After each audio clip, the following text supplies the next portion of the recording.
Okay, hi. This is a video showing you how to deal with a fiberglass tub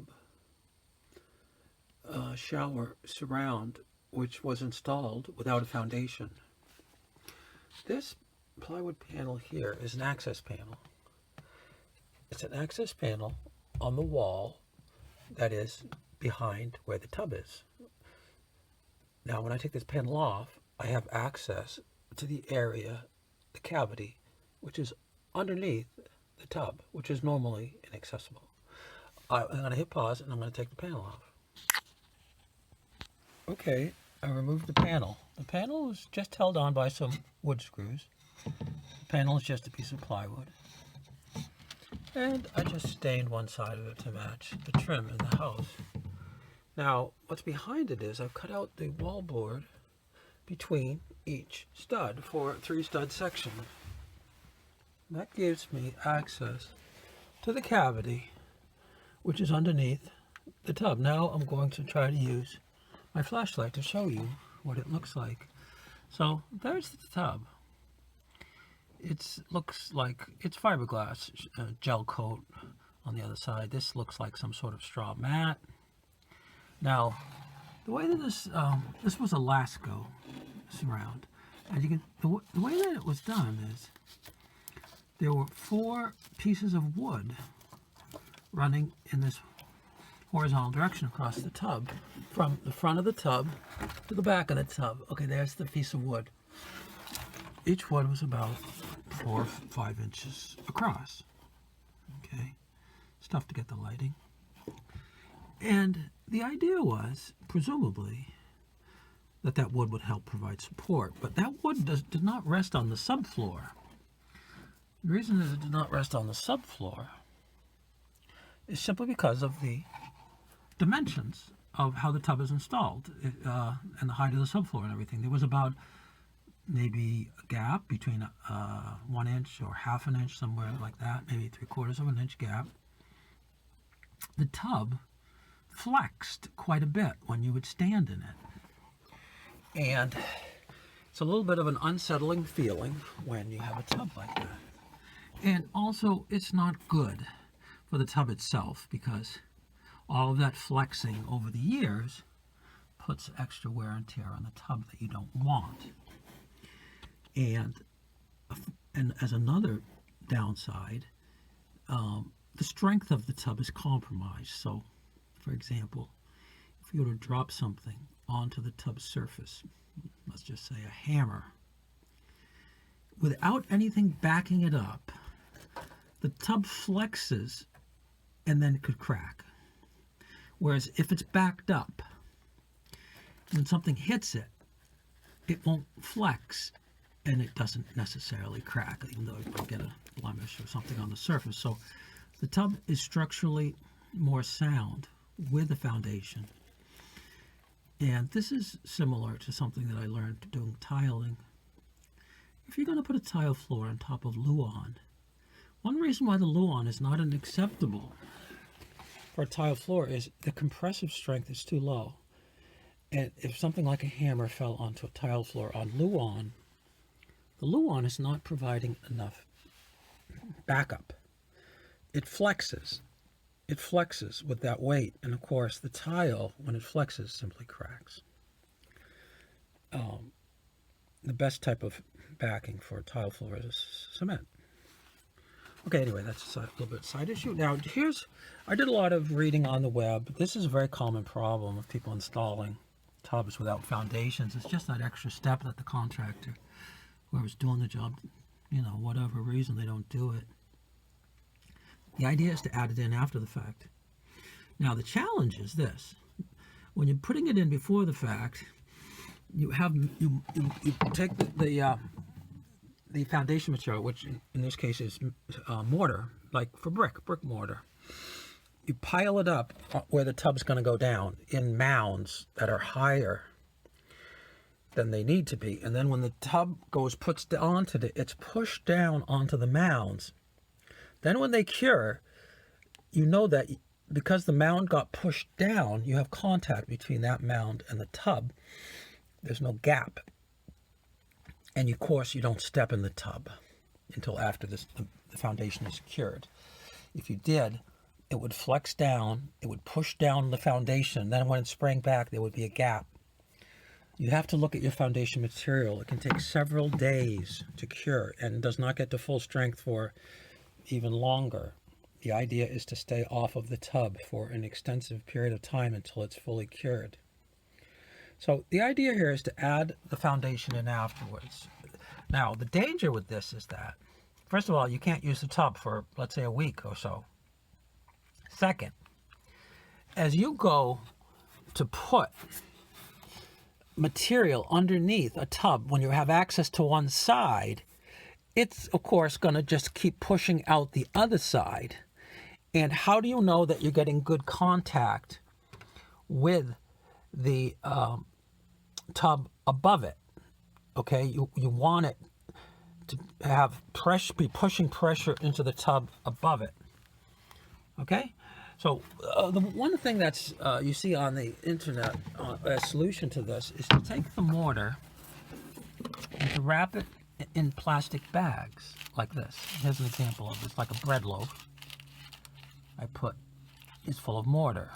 Okay, now as you push that plastic bag into position, it can't squeeze out of the bag. The bag is like a mound or a ball, and if you push it, you can get pressure on it. Now, another step that I did here is I took poly and put it down over the subfloor. This way, the mortar is not going to bond to the subfloor. So in case I replace the tub, I should be able to get it out without having as much of a mess. Okay. Okay, now, the problem that I had with the plastic bags is that this type of tub underneath it is quite abrasive because of the surface. And as you try pushing it in, now it's almost 2 feet or so to the other side, and you have a very narrow gap to try to get it in underneath. My first objective was to get it in under the 4 boards, okay, which means I need it to be a very thin, so that bag is going to be very flat, and I kind of wedge it under. I want it to be completely wedged under so it's squeezed out. Here's an example of the bag that's really squeezed out on this end and it's squeezed under here. Okay, but as the bag gets a rip in it, as you're pushing on the bag, the material is squeezing out of the bag, so the pressure doesn't build up, and that does limit the effectiveness of that.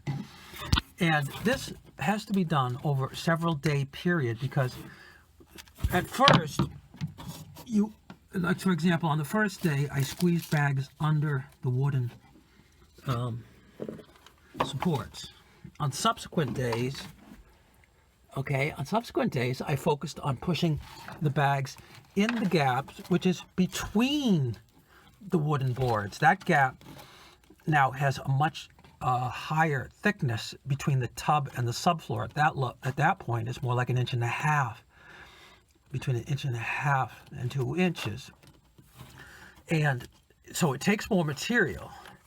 And that, but still, I did it because the reason is I wanted to get as much of a foundation underneath as I possibly could.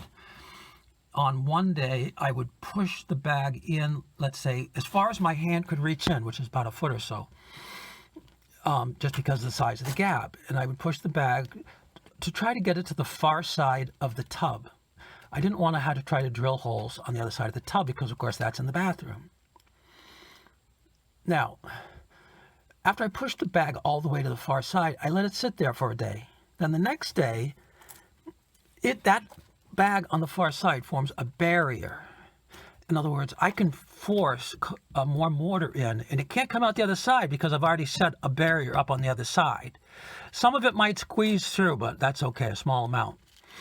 So over a period of probably 3 days, each day I would come in and I would try squeezing in more mortar. After about 1.5 days or 2 days, I did give up on the bag, and I simply started mixing the mortar and just forcing it in with my hand, a gloved hand, and to try to get it in as far as I could. There's still areas where I haven't added the mortar, and I could add more mortar, for example. For example here, this is the very front of the tub. Now you don't stand in the very front of the tub.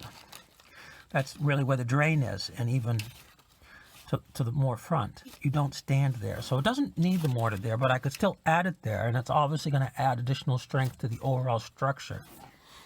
I could add potentially more on the back side, simply by reaching my hand around and having the mortar completely envelope the back of it. Other than that, there are very few areas where I can put more mortar in on from this side, because this is my focus. I do have another access hole on another closet to the front side of the tub, and you can actually see the break in the wallboard there. I notice I don't have my wooden panel up there right now. I'm wondering if I took it down or if I forgot to, and never got around to putting one up. There's the drain right there.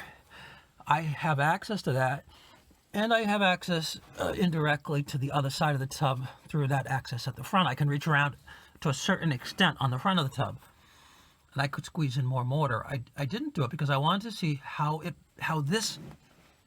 made out with this approach.